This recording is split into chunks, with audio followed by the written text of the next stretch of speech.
Hello everyone, this is Tony, the beardless one from 2 Copper Pieces, and in this video I'll be showing you how to get a big set of miniatures ready for painting so that you can go through the process as efficiently as possible. As ever, the opening of the video shows you pretty much all of the steps in the video, but if you're looking for some more involved instruction, you'll find that after the credits. I'll be covering prepping the minis so that they're ready for painting, organising your minis to make the process smooth and efficient, priming quickly and slickly, doing a highlight base coat which really speeds things up later, and I'll be comparing brushes to help you make an informed choice about your equipment. No shortcut is ignored. We want to get these minis painted as quickly as possible. Enjoy the montage and I'll see you after the credits.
Hello again. The first thing you want to do is take them out of the box. Yep, that's right. Seriously though, I like to organise my minis by type, get all the orcs together, goblins, zombies, etc, or whatever it might be, because they're going to be getting a coat of a lot of similar colours. If they're grouped together, it's easier to grab them, make the most of every squirt of paint, and easy to find other minis that might share colours, like orc and goblin skin tone for example.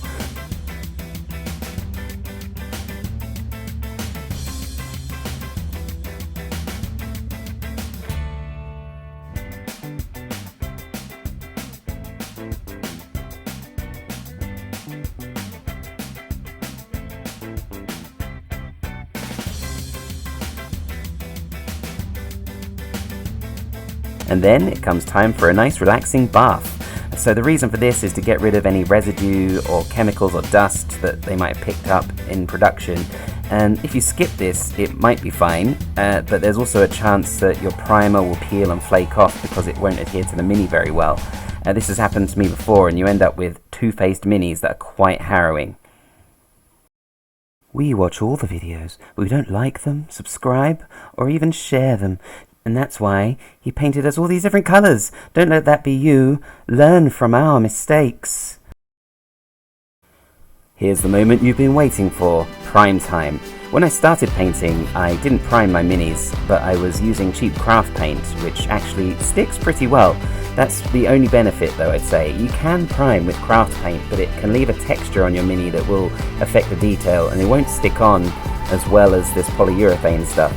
It costs more, I paid about £9 for this bottle, but you'll have a much better painting experience. And although it does cost more, if you're just getting into mini painting, just want to be clear, I can prime about 200 plus models with this bottle, no problem, probably a lot more than that if you're a bit sparing with your paint. And it will keep you busy for some time, it will last you, unless you're going to be painting like 300 minis a day, you're not going to be burning through this stuff. You can prime with spray paint, which a lot of people do, and a lot of people think it's faster, but then you have to leave it to dry and take it outside or something like that. If you just sit at desk, you're organised with your models like this, and you take this organised approach, you'll be done in no time. By the time you've finished as well, the first one that you primed is ready for the next step, so there's no waiting involved with this way. You want to return your brush to water every 5 to 10 minis, there's miniatures not minutes, to stop the paint hardening on the bristles and gunking up your brush. Make sure you dry it thoroughly on your paper towel or an apron. On to the highlights. In this section I'm going to be testing out some cheaper and more expensive brushes to show you the difference. The pretty white domed brushes are from the Army Painter and they're designed specifically for highlighting minis. The black one is a Citadel shade brush. I don't know why it's called a shade brush, but it's pretty good for priming and dry brushing. The other brushes are cheap makeup brushes I got from the pound shop. They have soft bristles, so I want to show you how the cheap options compare. This method of highlighting is called dry brushing, basically getting a light amount of paint on your brush so it doesn't saturate the models.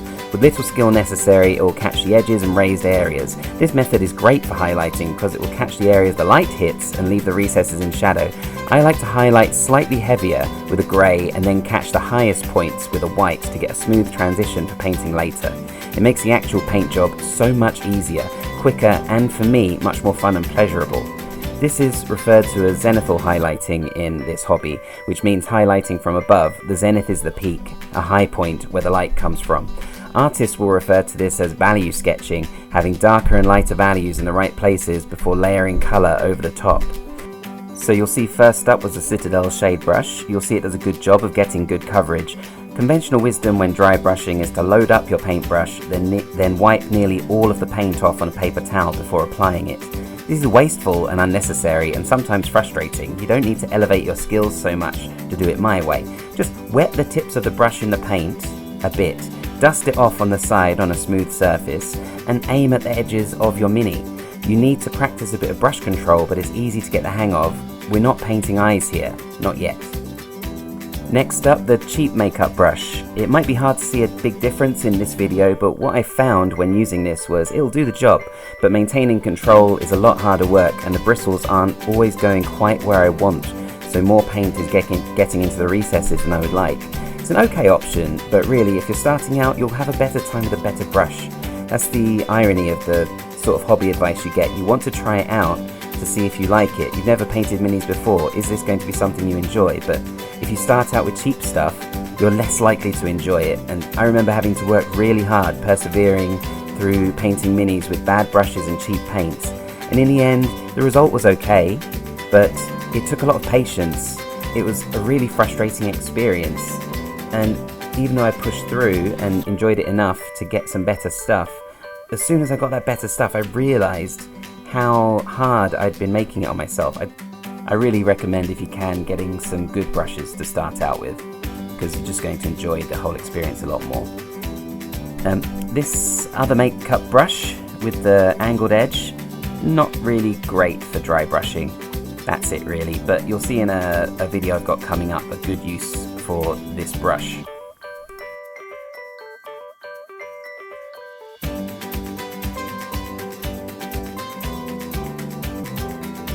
This dedicated dry brush after those makeup brushes is actually like a dream. It's so easy, almost like it's what this brush was designed for. I couldn't tell you why. Maybe they've got different lengths of bristles in there and that's doing some of the work for me, but it's such a pleasurable experience dry brushing with this. I can't tell you, you've got to experience it. This smaller one, chef's kiss. Perfect for pretty much any mini, but especially these little goblins. These 3 brushes cost me around £7 and you get 3 sizes of dry brushes. You know, it's more expensive than your cheap brushes from Poundland, but if you can stretch to it, I highly recommend getting good brushes to start with and just looking after them.